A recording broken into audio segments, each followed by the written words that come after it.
Hello. So, need someone to post a question, and until somebody posts a question, I'm going to talk about sex drive. I'm writing a blog post on this actually. Can't remember who. Somebody, probably a client, was asking me about sex drive last week and when it comes back. And I think it's a question that a lot of people sort of think about, but don't necessarily feel that they want to ask.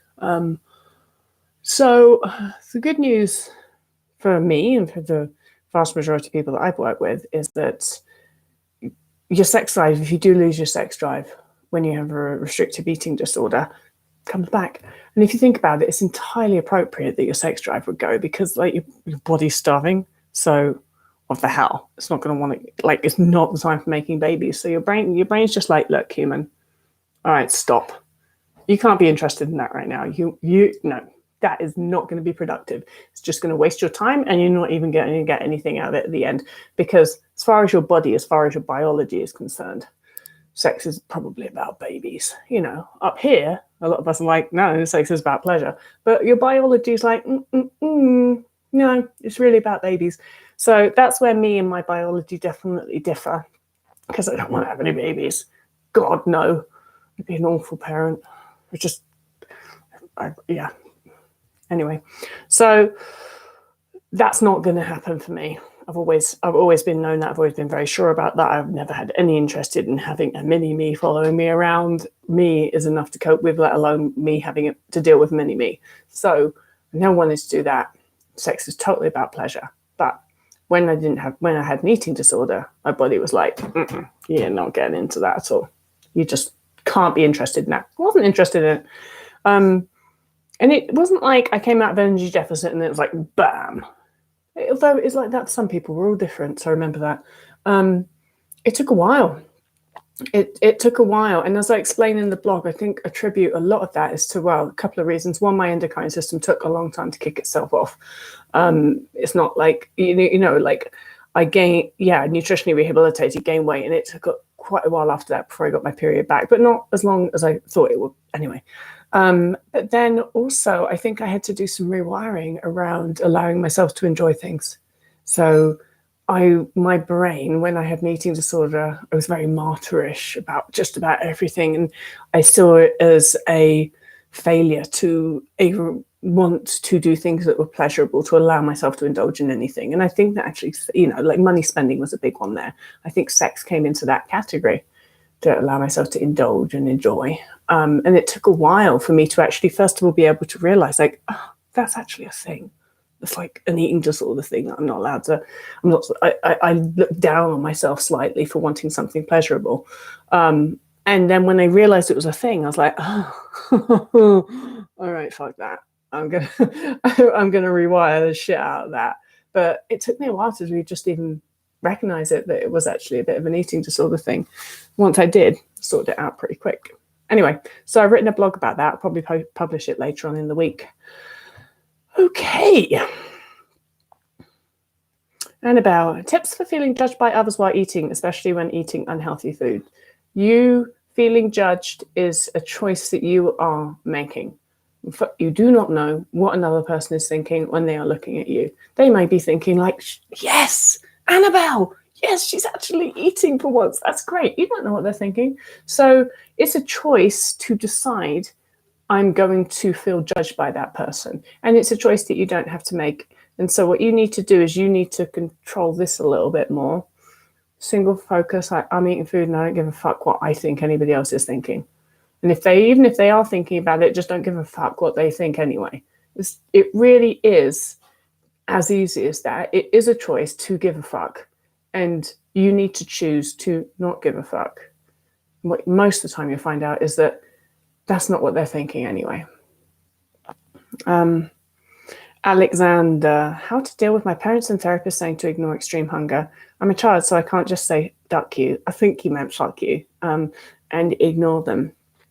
That's a really good question. I mean, if you're an adult, you can just say duck you, mum, and you can ignore them. But don't say that to your mum, by the way. Nobody say that to your mum. That is not okay to say to your mum. I'm not saying that you should literally say that to your mum. That would be very disrespectful.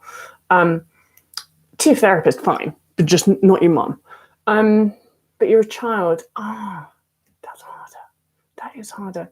So I think you got to push. You got to push. You got to push. So you're going to have to go the route trying to educate these people, which is backwards. You're a child trying to educate your therapist and your parents on extreme hunger. But I think that you're probably quite smart, and I bet that you can work out how to do this. So definitely don't tell your parents to fuck themselves or duck themselves. But I think that you need to start trying to help them understand why you can't ignore extreme hunger and get into an argument about it. And I know it's so difficult to advocate for yourself because your eating disorder is already telling you not to do it. So it's difficult to get into an argument with someone else to advocate for yourself as to why you should do it. That's absolutely what you have to do. And if you can do that as a child right now, if you can get through this recovery, if you can advocate for your right to eat without restriction, you're just going to be like the most successful CEO ever. You're going to nail life if you can actually do this, because recovery from an eating disorder and advocating for yourself is hard enough at the best of times, let alone when you're a child and you've got to fight against your parents and therapists. I cannot begin to imagine how difficult that is. But I'm really confident that you can actually get through that and you can advocate for yourself. And then you're just going to be plain sailing. All right.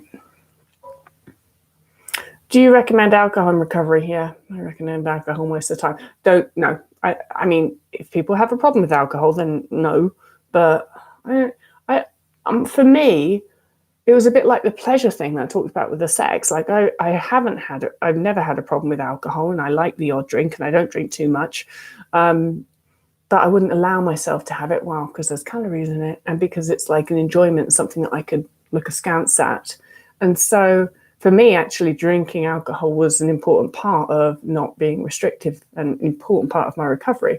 Now, that's for me. I can't tell anybody else whether they should be drinking alcohol or not, because that's my body does not have the tendency to be addicted to alcohol like somebody else's might. And then there's this weird phenomenon where a lot of people actually use alcohol as a kind of restrictive thing and drink a lot but don't eat. So if you're in that category, well, you know that that's not going to be helpful, is it? So it really depends on you as the individual. But if you are among the majority of us who don't have a problem with alcohol, and if you have an eating disorder, restrict alcohol, not because you don't like it, but because you are trying to be a goody two shoes, because that's what eating disorders often turn us into, kind of martyrish type people, and about the calorie thing, then I would say yes, alcohol was helpful in recovery. God, I'm going to get slated for that now. Anyway, Hillary, what do you think about using specific cutlery to eat? I have specific spoons I like to use and get anxious if they aren't available. Do you have any experience with this? Yes, I even put a section on it in my book. It goes under the sort of food rules section, and it's all to do, I think I put it in that section anyway, but what it's all really to do with is sort of, a lot of it is the ritualization around everything. Those of us that have got quite a strong OCD component to our eating disorders, our brains kind of want us to do the same thing every day. And I certainly had specific cutlery, specific bowls, specific plates that I'd use for specific meals.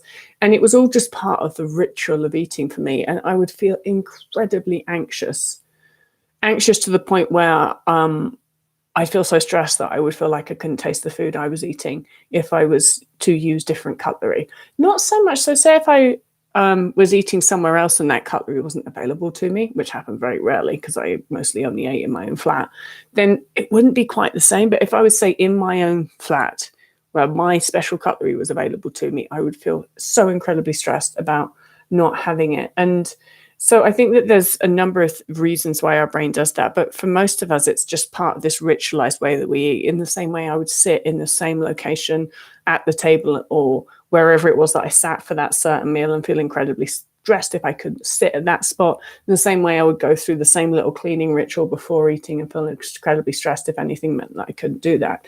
And so it's all part of that neural wiring where it's just your brain gets stuck in this Groundhog Day pattern and becomes attached to certain things. Now, especially the stuff around food, because our brains are in this heightened state when we're around food. And so our brains in that heightened state have more of a tendency to attach to certain objects and things like that. In the same way a child attaches to its comforter or its blankie or something like that. Like I feel like I attached to these certain types of cutlery in a way to soothe myself when I was in this heightened sort of stress, anxiety, and also extreme lust state of eating food. So first thing, like most things, you got to recognize it's a thing. And I recognize, like, this is fucking weird. Like, basically anything that you do that comes under the category of fucking weird is probably going to be about your eating disorder. Like, it's just fucking weird to want to eat with the same cutlery the whole time and not be able to change that up. It's not something that the majority of people do. It's something that was specific. Well, at that time, I didn't know that anybody else in the world, that other people with eating disorders did this. I just thought I was the only person that was attached to cutlery or whatever it was, or sitting in a certain space. Now I know otherwise. It's just like an eating disorder thing. All of our brains are so alike when we have eating disorders. But I recognized it as a thing, and I was just like, I have got to just, like, it's like taking the dummy away from the baby. That's pacifier for the American audience. It's just like, I've got to rip that out. I've got to take that dummy away from that baby, and I just have to force myself to eat with different cutlery. And what I actually ended up doing was I had a lot of these little teaspoons. I used to basically eat everything with a teaspoon, but I even had special teaspoons for different types of food. And I just chucked a lot of them away and forced myself to actually use a fork and a knife like a grown-ass fucking adult would do, not eat with a teaspoon like a 3-month-old child would do. Maybe not 3 months. What age do babies start eating like that goo paste baby food stuff? Maybe 6 months? I don't know. Haven't had a kid. What did I say? Not going to have them either. So whatever age babies, that's what I was like. I was just like eating like a baby with a little teaspoon, like baby spoon. I just was like, grow the fuck up, Tabitha, and start using a knife and fork. And so I forced myself to do it. And like most things that I had to force myself to do when I had an eating disorder, once I actually decided to force myself to do it and did it, it wasn't actually that difficult. And I was like, well, just ate a meal with a fork. Nothing bad happened. Guess I could have done that 8 years ago. So yeah, that's what you have to do.